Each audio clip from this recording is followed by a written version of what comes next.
Voilà, la présidentielle de 2023 s'annonce très chaude. Le week-end, on a assisté à une requête en contestation déposée par un requérant pour l'invalidation de la candidature de Moïse Katumbi Chapwe. Et une autre requête, c'est aujourd'hui, ce lundi, que le candidat à la présidentielle, Seth Kikouni, a aussi déposé contre la candidature du président sortant, Félix-Antoine Tshisekedi Tshilombo, pour défaut des qualités. Nous allons essayer d'analyser cette thématique avec notre député national. Lui, c'est Papi Mantezolo. Bienvenue. Merci beaucoup, monsieur David. Voilà, on est en train de voir des secousses au niveau de la présidentielle. Les choses sont en train de bouger. Les choses sont en train de s'animer. Alors, ce soir, on a appris une requête en contestation déposée à la Cour constitutionnelle demandant l'invalidation de la candidature du président Félix Tshisekedi. Et celui-là, c'est Seth Kikouni. C'est trop posé, ça? Non, c'est ce qui prouve que nous sommes dans un État démocratique et que chaque candidat, dans toute élection, a les droits de contester un autre candidat, étant donné que tous deux sont des candidats présidentiels. Je crois qu'il connaît les motifs pour lesquels il pousse, n'est-ce pas, d'introduire cette requête à la Cour constitutionnelle. Mais ce que moi je sais, depuis que le chef de l'État ait ses diplômes, mais vous devez comprendre que, si vous voulez, l'expérience politique aussi donne droit à un candidat d'être candidat à tous les niveaux. Et je crois que le président Félix Tshisekedi a déjà plus de 5 ans d'expérience politique, ça lui donne déjà droit d'être candidat. Oui, mais dès lors que Délice Sanga, il y a Seth Kikouni qui trouve qu'il y a des incongruités par rapport à certains dossiers, c'est que c'est de leur droit aussi de demander à ce que justice soit faite. Et c'est ce qu'ils ont trouvé qu'il y a eu certaines irrégularités. Étant donné que je n'ai pas vu les dossiers constitutifs du président de la République, il m'est vraiment difficile d'entrer dans les débats. Mais vous êtes de l'Union sacrée, vous devez savoir. Quand on est de l'Union sacrée, c'est là où je ne veux pas dire que les dossiers du président ont été rendus publics. Ce que moi je sais, que le président de la République a déposé son dossier et que maintenant qu'il y ait des candidats qui contestent et ils ont les motifs pour lesquels ils contestent, bon, moi je ne pouvais pas y débattre. Donc pour moi, le président de la République a depuis des diplômes, il a déjà une expérience de plus de 5 ans, expérience politique, qui donne déjà droit à être candidat. Est-ce que la Cour constitutionnelle peut oser un peu titiller dans sa manière de faire ou de pouvoir demander la vérification de certains dossiers du président? Au fait, tout simplement, moi je crois que du moment où maintenant la Cour constitutionnelle a autant de dossiers, et donc, ça va poser problème. Si jamais on va étudier les dossiers, instruire les dossiers de Moïse Katumbi, il sera de bonne loi d'étudier aussi les dossiers du président de la République. Donc maintenant, cette requête de Seth Kikouni vient mettre devant un fait accompli la Cour constitutionnelle. Soit on abandonne l'instruction de tous les deux dossiers, soit on instruit les deux dossiers. Mais à ce qui concerne le président de la République, je sais qu'en dépit de ses diplômes, il a une expérience de plus de 5 ans, une expérience politique qui lui donne déjà droit à être candidat. Donc sans entrer dans le dossier, déjà le fait d'avoir 5 ans d'expérience politique donne déjà droit à Félix Tshisekedi, président de la République, alors, d'être candidat. Chez Katumbi, c'est un certain Junior Tchivoadi qui a déposé sa requête en contestation de la nationalité. Est-ce que ce débat a raison d'être... Bon, en fait, selon la loi électorale, ce sont les candidats en course qui déposent des requêtes contre un candidat. Ce n'est pas normal qu'un candidat qui n'est pas présidentiable de venir contester un autre candidat. En tout cas, il est difficile. Bon, parce je ne sais pas. Il faut qu'il y ait intérêt. À moins que ce soit des questions pénales en dehors qui pouvaient amener la Cour constitutionnelle d'interroger, plutôt d'étudier ou bien d'instruire les dossiers Katumbi. Mais moi, je crois que si c'est celui-là qui qui conteste la candidature de Moïse Katumbi, s'il était candidat, ça allait être directement recevable et puis fondé. Mais je crois que bon, je ne vais pas... Parce qu'il y a d'autres qui parleront aussi de la contestation de la nationalité de Matata Pognon et qu'une autre requête en contestation serait déposée, peut-être ça s'est déjà fait. Bon, en tout cas, j'encourage tous les Congolais qui, pour les uns, c'est pour la publicité, pour les autres, justement, pour tenter une action contre les uns et les autres. Bon, c'est des bonnes guerres. Moi, je crois que c'est de la démocratie. Je ne pouvais pas contester les droits d'un Congolais d'introduire une requête contre un candidat qui nécessairement demet d'avoir dirigé toute la République démocratique du Congo. Est-ce que ce n'est pas une stratégie aussi de l'opposition? C'est-à-dire, lorsqu'ils voient qu'on veut invalider à coûte que coûte, bon, c'est les rumeurs, ce sont des rumeurs, effectivement, on voudrait invalider la candidature de Katumbi. Aussi, ils ont mis sur la place publique leur requête en contestation. Mais la politique, c'est un challenge, c'est un monde de coups bas. Ce sont des stratégies. Et donc, chaque camp pouvait, n'est-ce pas, monter des stratégies afin de gagner chaque étape. Et donc, si l'opposition a mis sur pied cette stratégie afin de surmonter l'étape d'invalidation des uns ou des autres, c'est de bonnes guerres. Mais en ce qui me concerne, moi, je crois qu'il faut permettre à tout Congolais qui veut prester la possibilité d'être candidat et qu'au peuple congolais d'en juger la fin. Et pour vous, il faut que tous les 24 puissent challenger? En tout cas, pour moi, si chaque candidat a déposé ses dossiers et qu'il a rempli les conditionnalités selon le président de la CENI, je ne crois pas qu'il faille contester les uns ou les autres. C'est à nous, maintenant, peuple congolais, d'en choisir le candidat idéal. Et à ce que nous concerne, nous pensons que le président Félix Tshisekedi est le candidat qui a été désigné. Voilà, bon, il a été désigné, mais jusque-là, est-ce que c'est tout le regroupement Union Sacrée qui allait voter pour le président Félix Tshisekedi? Parce que n'oubliez pas qu'il y a une jurisprudence dans ce pays. En 2018, on a vu c'était une grande plateforme FCC, mais ce n'est pas tous les membres du FCC qui ont voté pour Chadari. Vous savez que ça risque aussi de se répéter. Hein, je crois, si vous vous rappelez ici, je vous avais dit que, évidemment, la loyauté ne se décrète pas, elle se vit. Beaucoup de gens, à l'époque de Kabila, Joseph, le président honoraire, ont signé les renouvellements de la loyauté. Je suis passé ici, je vous ai dit, lorsque quelqu'un vient vous dire qu'il vous aime, c'est un mensonge, parce que l'amour se vit, l'amour se remarque. Et je crois que le président Félix Tshisekedi devrait aussi avoir des lunettes pour, n'est-ce pas, percer les vrais amours. Parce que comment les gens qui, hier, étaient farouchement opposés et au président Félix Tshisekedi et à tout ce qu'il faisait, du coup deviennent ses amis. Et moi, je crois que cette manière de faire les choses, pour moi, c'est vraiment tout simplement de la flatterie. Le vrai amour, il ne se décrète pas, il se vit. Vous aimez X, prouve-le par les faits. Et non commencer à les décréter, à les faire. C'est ce qu'on a fait. Presque la même chose qu'ils ont fait avec le président Kabila. Ils en ont fait pour certains avec Mobutu.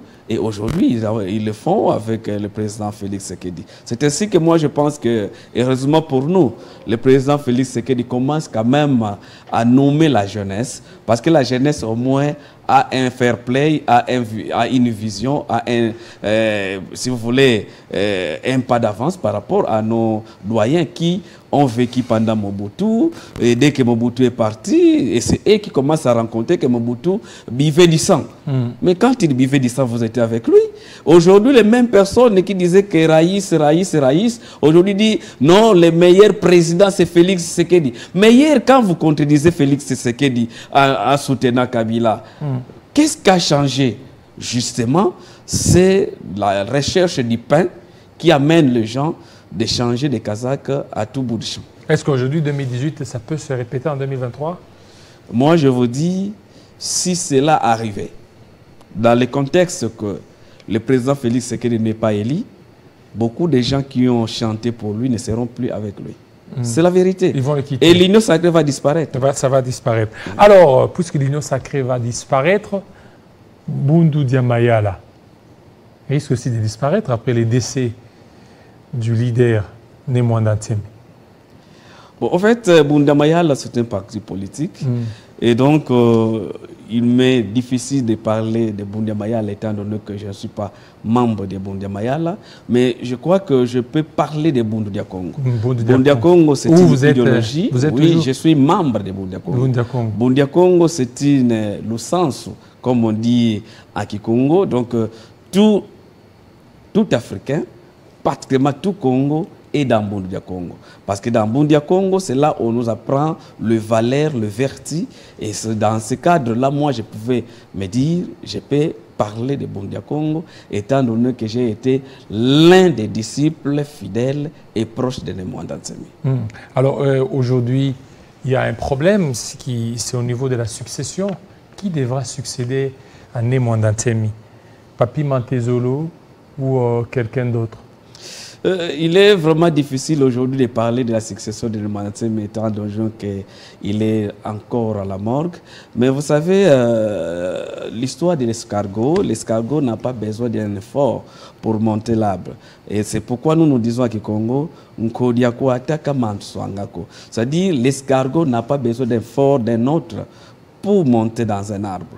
Et que si jamais Nemwanda Ntsembi a enseigné beaucoup de disciples, il a beaucoup de disciples et partant de ces disciples-là, les gens vont dégager l'un des disciples qui pouvait être le successeur valable de Nemwanda Ntsembi. Bien que, je dois quand même l'avouer, même si je ne pouvais pas, bon, même si beaucoup de gens le savent, le 4 janvier 2016, Nemwanda Ntsembi, de son vivant, a organisé une grande manifestation où il avait présenté son dauphin. Et d'ailleurs, il a été le premier à présenter les dauphins avant Kabila. Parce que Kabila a présenté Shadari comme son dauphin. Mais Nemwanda Ntsembi l'a fait le 4 janvier 2016 où il a présenté les dauphins. Et lorsqu'il présentait les dauphins, il a dit Kimfumu makia tumbwa. Bamoyo yeba fobatumba ngakyo. C'est-à-dire, l'autorité, c'est un sacerdoce. Ce sont les vivants et les morts qui sacrent la personne qui en bénéficie. Et donc, il en a fait. Et c'était qui? Bon, est-ce que je dois les répéter? Oui, c'est qui? Non, en tout cas, le 4 janvier 2016, je bénéficiais de cette prière du grand Nemwanda Ntsembi, de son vivant, alors qu'il avait toutes ses facultés. C'était le 4 janvier 2016, devant le mort et il vous a nommé comme dauphin. C'était sur instruction divine ou c'était par impulsion? C'est le mystère de Nemwanda Ntsembi qui le sait, étant donné que je ne pouvais plus interroger son intérieur, donc il est parti avec ses Et c'est sur base de quoi qui vous a nommé dauphin?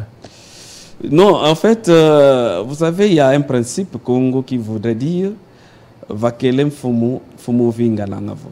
Là d'où vient l'autorité, une autre autorité va remplacer. C'est ainsi que les gens vont comprendre que après la mort de Mbutaka Savobu, les gens ont pleuré, les gens ont parlé, mais par après, les ancêtres ont suscité un certain Nemwanda Ntsembi qui est venu naître au Congo central pour continuer l'œuvre de Mbutaka Savobu. C'est dans ce cadre-là que nous savons que les ancêtres, les esprits, vont susciter un autre esprit de Nemwanda Ntsembi dans le cadre de la réincarnation qui va continuer l'œuvre afin de défendre les intérêts particulièrement de la communauté Congo, mais aussi de la population congolaise en général. Alors, puisque vous avez dit le 4 janvier 2016, il vous a désigné comme son dauphin. Vous l'avez quitté, vous avez été loin. Est-ce que sa vision toujours d'être dauphin, ça continue toujours? D'abord, avant de répondre à la question, je vais vous dire une histoire. Je sais que vous êtes pasteur. Dans la Bible, il y avait un certain monsieur Isaïe qui voulait bénir l'un de ses fils. Et pour lui, il fallait bénir Isaac. Mais vous savez que Jacob a précédé Isaac. Il a béni Isaac. Plutôt, il a béni Jacob. Par après, Isaac est venu. Il a compris que la personne qu'il a bénie n'était pas la personne indiquée. Si la bénédiction pouvait être récupérée, Isaïe voulait tout simplement changer les paroles et dire les mêmes paroles à Isaac, ce qui n'a pas été fait. Cela veut dire que ce que nous sortons dans l'esprit de notre bouche devient maintenant un acte. C'est pourquoi vous voyez, de la pensée, il y a la parole, et de la parole, il y a l'acte. Il y a 3 étapes qui succèdent. Et donc, Mantezolo l'a bénéficié, non parce que je lui ai demandé, mais parce que c'est lui qui l'a voulu. Et Mantezolo n'a jamais quitté Mwanda Ntsemi, mais Mantezolo a été poussé à la porte de sortie. Et j'imagine qu'aujourd'hui, les gens commencent à me donner raison. Tout ce que je dis, lorsqu'on m'a poussé à la porte de sortie, les gens ont compris que j'avais raison. Et donc, si j'ai quitté Mwanda Ntsemi parce que je défendais la vérité, et qu'à ce jour, comme la vérité n'a pas de date de péremption, les gens ont compris que c'était la vérité. Donc, tout ce qu'on a dit sur moi devait être annihilé. Parce que tout ce que j'ai eu à dire, les gens se sont rendus compte que j'étais dans la vérité. Cela annule tout ce que les gens ont dit contre moi. Oui, vous dites que vous étiez dans la vérité. Maintenant, est-ce qu'aujourd'hui, ceux qui sont restés, ceux qui ont vu la mort des visus d'Aîné Mwanda Ntsemi, accepteront-ils de vous mettre à ses côtés comme héritier idéologique, spirituel, politique d'Aîné Mwanda Ntsemi? Moi, je crois que je n'ai pas besoin d'être aux côtés des gens. Je suis président d'un parti politique Nouvelle Dynamique du Congo. Et donc, Boundoudia Mayala a ses dirigeants. Donc, c'est aux dirigeants de Boundoudia Mayala de poursuivre l'œuvre de Mwanda Ntsemi, l'œuvre politique. Mais moi, je parle de l'œuvre idéologique par rapport au combat de Mwanda Ntsemi. Et je crois qu'on n'est pas aussi nombreux au Congo central qui, sans faillir, sans peur, qui prennent les risques pour défendre les intérêts du Congo central, comme le faisait Mwanda Ntsemi. C'est-à-dire que ceux-là qui défendent comme le faisait Mwanda Ntsemi, la population, c'est à la population de dire il s'agit de tel ou de tel autre. Parce que Mwanda Ntsemi n'était pas quelqu'un qui avait sa langue dans sa poche. Quand il fallait dire la vérité, même si vous êtes son ami, il vous le dit. Combien de gens le font? Combien de gens qui sont faciles quand il s'agit de l'argent? Combien de gens qui sont faciles quand il s'agit du pouvoir?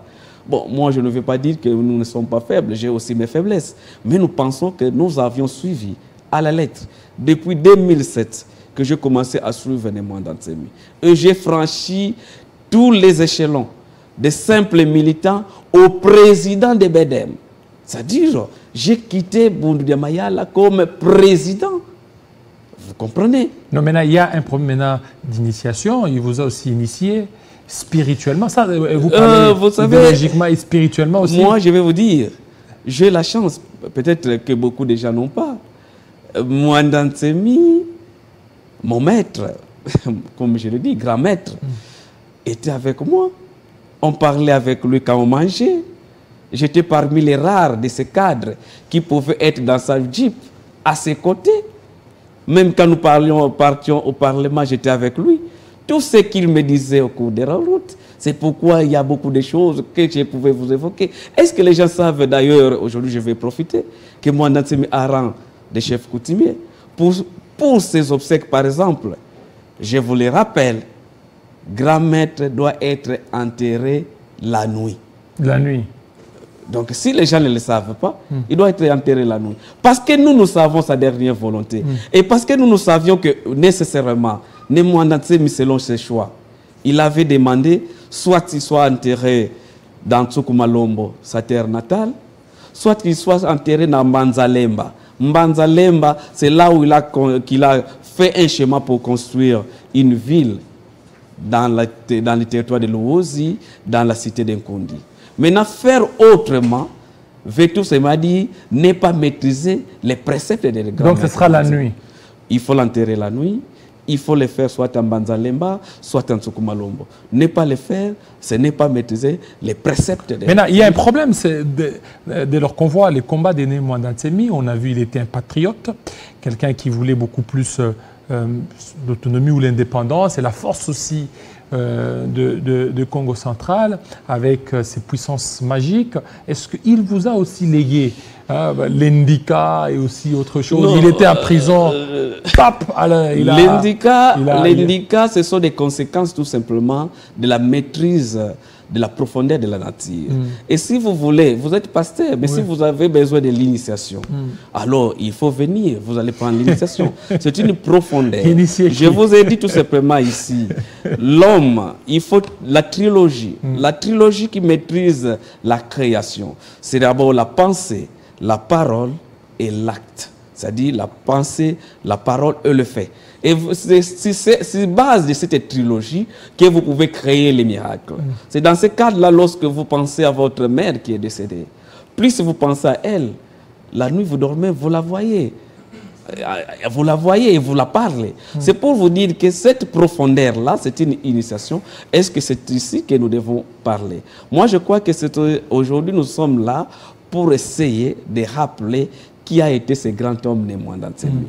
Nemwanda Ntsemi était caractérisé par de vertu, par la résistance, par la défense des intérêts des autres, parce qu'il croyait que l'équilibre, l'égalité et la justice devaient primer avant tout. C'est pourquoi les gens croyaient qu'il était tribal, il était sectaire. Les gens oui, mais on le voit, il parlait beaucoup plus du Congo central que des autres provinces. Vous savez, pasteur David, Maître Jésus, lorsqu'il va demander la bénédiction du monde, et pourtant Jérusalem est dans le monde, il va tout simplement dire, il demande aux disciples de faire des disciples, le monde ses disciples. Mais il rappelle, il faut commencer par la Judée, la Samarie, le Jérusalem et aux extrémités de la terre. Et pourtant la Judée, c'était le district de Jésus-Christ. La Samarie, c'était le village de Jésus-Christ. Jérusalem, c'était sa capitale. C'est-à-dire, Jésus-Christ a voulu insister aux disciples, avant d'aller évangéliser le monde, commencer par la Judée, la Samarie, Jérusalem, et puis dans les extrémités de la terre. C'est ainsi que Nemwanda Ntsemi a voulu d'abord commencer à enseigner les Bakongo. Partant, lorsque un arbre qui n'a pas de racines, nécessairement cet arbre est voué à l'échec, cet arbre va tomber. C'est-à-dire il fallait enraciner l'arbre, enraciner les Bakongo dans l'enseignement, dans l'initiation. Partant, il va maintenant partir vers les autres peuples, vers les autres tribus. Oui, mais c'est ce qui fait qu'il n'était pas beaucoup plus compris, parce que beaucoup de gens le voyaient qu'il n'était qu'un leader né Congo, alors qu'on avait besoin d'un leader national qui devrait certainement défendre les intérêts. Lorsque vous incarnez la vérité, les gens vous répondent par hypocrisie. Et du coup, dès que Nemwanda Ntsemi est mort, même les farouches opposants de Nemwanda Ntsemi font des éloges, parlent en bien de lui. C'est-à-dire que même Maître Jésus, le pharisien savait que Maître Jésus avait la vérité. Maître Jésus? Oui, Maître Jésus. Pas Jésus-Christ comme Seigneur et Sauveur. Mais il est le maître. Ok, allez-y. C'est un maître. Donc, Maître Jésus, le pharisien faisait l'hypocrisie, disait qu'il n'était rien, il était Belzéboul. Et pourtant, à la mort de Maître Jésus, ils ont compris que réellement, il était le Fils de Dieu. Aujourd'hui au Congo, les gens savaient que Nemwanda Ntsemi avait de valeur. Nemwanda Ntsemi était un grand. Mais par hypocrisie, par opposition, on ne pouvait pas le faire passer. Mais dès qu'il est mort, même ceux-là qui étaient diamétralement opposés aux idéaux de Nemwanda Ntsemi, comment ça fait des éloges? C'est ainsi que nous croyons que foi ou attendre, il faut mourir pour qu'on se rappelle de ce qui a été. Alors aujourd'hui, Nemwanda Ntsemi tel qu'il est là, sous le plan familial, parce qu'on vient d'apprendre que sa famille est chassée, sa femme est chassée de la maison. Et vous qui êtes là, vous avez été avec Nemwanda Ntsemi. Qu'est-ce que vous aviez fait pour certainement mettre tout le monde autour d'une table? Est-ce que dois-je parler de la vie privée des grands maîtres? Mais je crois que par respect, vous devez quand même tout faire pour ne pas vendanger son héritage. Ce que je sais, les enfants légitimes de l'honorable Nemwanda Ntsemi sont aux côtés de leur mère en train de pleurer leur père. Et maintenant, est-ce que Nemwanda Ntsemi a eu à voir une autre épouse? Oui. C'est comme qui dirait un prince à New York. Est-ce qu'il s'agissait de jeter le goum? Je ne sais pas. Mais moi, je crois que maintenant, Nemwanda Ntsemi a eu à voir 11 enfants avec son épouse légitime. Cette épouse légitime est aux côtés de ses enfants en train de pleurer leur père, leur époux qui est disparu. Et donc, ce que vous me dites, je ne vais pas entrer dans les détails, mais ce que moi je crois, ceux qui devraient être là comme enfants et femmes sont là en train de pleurer. Alors, comment vous comptez aussi pérenniser les combats d'Aîné Mwanda Ntsemi? Vous aussi, vous serez à la tête de la secte? Ou vous aussi, qu'est-ce que vous allez faire pour que ces combats restent et que ces combats soient pérennisés? Non, Mwanda Ntsemi a écrit plusieurs livres. Il a enseigné beaucoup de choses. Moi, je crois que pour moi, c'est continuer à étudier ce qu'il a écrit, parce qu'il a écrit plus de 200 livres. Il a écrit des grands livres, les Makongo et les Makaba, que je n'ai même pas terminé à lire. Pourquoi créer une autre église si Bundia Congo est déjà là? Nous allons continuer dans Bundia Congo et continuer à pérenniser l'œuvre de Mwanda Ntsemi, mais idéologiquement, politiquement, nous allons maintenant se débarquer par rapport à ce qu'il a été. Voilà, parce que vous avez parlé que vous allez vous démarquer. Vous ferez mieux que le maître? Vous savez, avant l'avènement de Maître Jésus, il y avait un certain monsieur qu'on appelait Jean-Baptiste. Il y avait un certain Jean-Baptiste. Et les gens disaient que Jean-Baptiste était un grand. Et à l'avènement de Maître Jésus, il y avait un autre personnage qui est apparu, Jésus-Christ. Est-ce que moi je serais plus grand que Mwanda Ntsemi? Mwanda Ntsemi a déjà tout enseigné. Mwanda Ntsemi a bouclé tout. Et nous croyons que nous allons seulement continuer. Il a bouclé quoi? En quoi? Les enseignements. Sur quoi? Sur la sorcellerie? Moi je crois que... Mais vous savez, beaucoup de gens disent que... Donc dès que vous êtes là, vous êtes sorcier.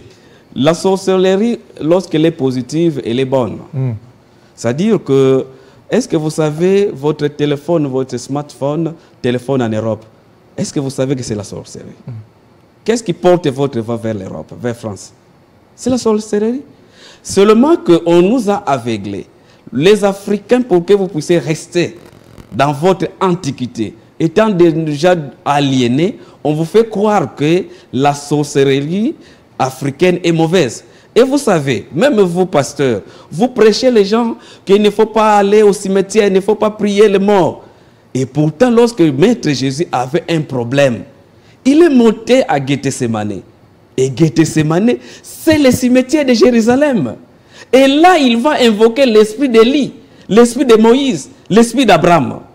Mais quand il s'agit de Maître Jésus qui invoque l'esprit de Moïse, d'Abraham et d'Élie, là, ce n'est pas un problème. Mais si c'est Mwanda Ntsemi ou Mantezolo qui va dans un cimetière invoquer l'esprit de son père, on dit non, non, non, non, les morts sont déjà morts. Ça, c'est l'esprit des morts que vous voulez susciter. Je vais dire que si ce sont l'esprit des morts que je vais susciter, la première personne qui a suscité l'esprit des morts, c'est Maître Jésus. Pourquoi doit-il susciter l'esprit d'Élie, de Moïse? Mais Jésus, c'était un grand esprit. C'est ainsi que je vous dis que Maître Jésus voulait dire que nous devons suivre ces exemples. Et donc, s'il a eu à susciter les esprits des grands qui sont morts pour qu'ils l'accompagnent dans son combat, et nous aussi, nous sommes tenus d'aller invoquer les esprits dans nos cimetières afin que ces esprits nous accompagnent dans différents combats que nous aurons. Et lui, il vous a légué tous ses pouvoirs? Nous, écoutez, il ne m'a pas légué le pouvoir. Parce que vous, on vous sent politique, charismatique ou spirituel, mais lui, il était spirituel dans un premier temps. Quand on l'a connu en 2006, il était politique, et puis il y a eu cette métamorphose en spirituel. La différence entre le grand maître de Mwanda Ntsemi Mantezolo, Mwanda Ntsemi... Mais pourquoi lui, les grands maîtres, et Jésus aussi grand maître? Entre Jésus et Mwanda Ntsemi, qui est grand? Bon, vous voulez quoi au juste? Laissez-moi d'abord terminer.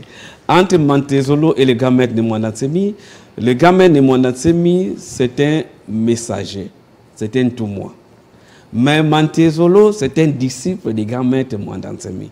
Donc, il est difficile aux disciples de dépasser les grands maîtres. Vous comprenez? Et donc, le disciple ne fait que ce que le grand maître a fait. C'est comme Paul, comme Pierre, non répercuté que ce que Jésus-Christ leur a démontré. Mais Jésus leur a dit, vous risquez de faire plus que ce que moi je fais. Heureusement pour moi, j'ai connu les grands maîtres Mwanda Ntsemi beaucoup plus jeune. J'ai été élu en 2011 très jeune, et que peut-être le grand maître a été élu alors qu'il avait déjà 65 ans. et que nous faisons déjà mieux que grand maître parce que nous avons été beaucoup plus jeunes. Mais je crois que nous sommes là, nous faisons que ce qu'il a eu à prescrire, nous faisons que ce qu'il a eu à nous initier et nous allons poursuivre son œuvre jusqu'à la fin. Voilà, vous allez poursuivre son œuvre jusqu'à la fin. Soyez aussi spirituel que mon intime. Oui, ne vous en faites pas. Déjà, nous savons ce que c'est prier comme il le faisait. Et nous sommes spirituels, mais pas comme lui, mais selon ce qu'il nous disait comment prier. Voilà, merci beaucoup. Donc, les Ndika ont disparu. Les Ndika n'ont pas disparu. Peut-être, bon, je ne vais pas faire peur aux gens, mais je vais vous dire tout simplement, je suis l'un des disciples les plus fidèles, les plus fidèles de Némoine. Merci beaucoup. Merci, Monsieur Montezelo, pour ces témoignages vibrants rendus en Némoine d'Antemi. On va parler cette fois-ci de la lutte contre la criminalité à Kinshasa.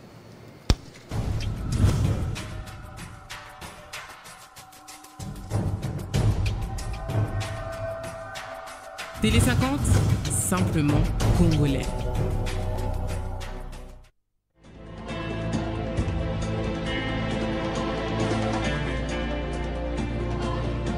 Télé 50, la seule chaîne qui incarne la République démocratique du Congo.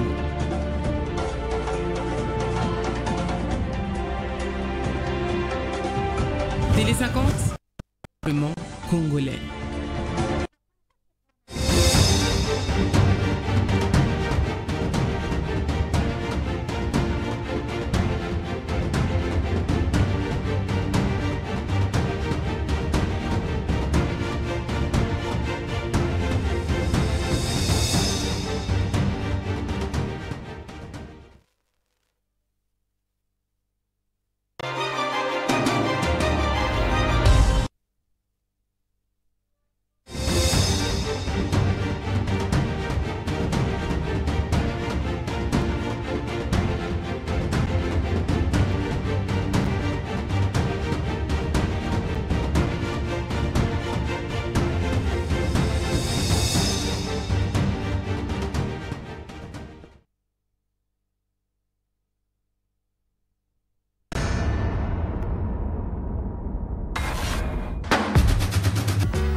Vous avez tous le cœur à aimer ou dormir, mais moi je reste seul.